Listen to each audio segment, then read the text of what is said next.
আজকের রেসিপি সামুদ্রিক পায়রা মাছ। পেঁয়াজ ভালো করে ভেজে নিয়েছি। পেঁয়াজ ভালো করে ভেজে নেওয়ার পর তাতে লবণ, হলুদ, আদা, রসুন, জিরা, ধনিয়ার গুঁড়া, শুকনো মরিচের গুঁড়া, 2টি ছোট এলাচ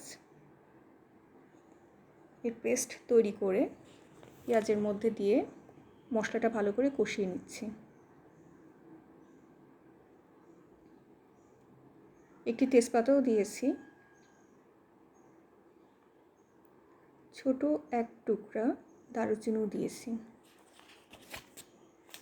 ভালোভাবে সামুদ্রিক পায়রা মাছ পরিষ্কার করে নিয়েছি লবণ এবং লেবু দিয়ে। এরপর পুনরায় ভালো করে ধুয়ে লবণ, হলুদ, মরিচের গুঁড়া দিয়ে সামুদ্রিক মাছগুলো মাখিয়ে রেখেছিলাম। এরপর এই কষিয়ে রাখা মশলার মধ্যে সামুদ্রিক মাছগুলো দিয়ে ভালো করে নেড়েচেড়ে নিতে হবে।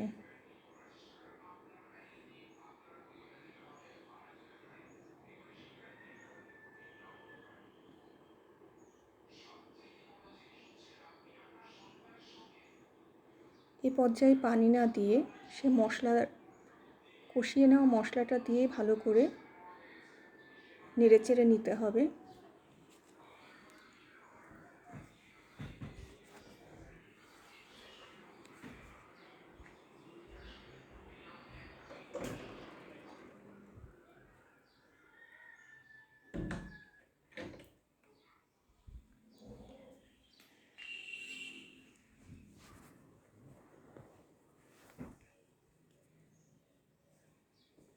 এরপর টমেটো সস, আমি এখানে প্রাণ টমেটো সস ইউজ করেছি, চিলি সস এবং সামান্য একটু সয়া সস ব্যবহার করেছি। এবার আমি গরম পানি দিয়ে মাছটাকে ভালো করে সেদ্ধ হওয়ার জন্য ঢাকনা দিয়ে বসিয়ে রাখবো।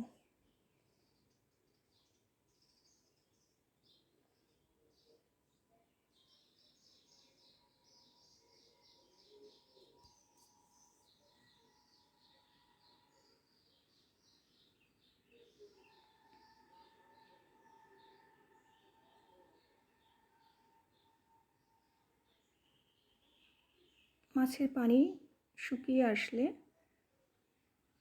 তখন মাছের স্বাদ বাড়িয়ে দেওয়ার জন্য সামান্য একটু আমি চিনি ব্যবহার করেছি। এরপর প্রথমে করে রাখা কিছু পেঁয়াজের বেরেস্তা আমি ছড়িয়ে দিলাম এবং সামান্য একটু গরম মশলা গুঁড়াও আমি মাছের উপর ছড়িয়ে দিয়েছি। এই তো হয়ে গেল আমার সামুদ্রিক মাছের পায়রা রান্না, সামুদ্রিক পায়রা মাছের রান্না। আপনারা সাদা ভাত এবং পোলাওর সাথে গরম গরম পরিবেশন করবেন।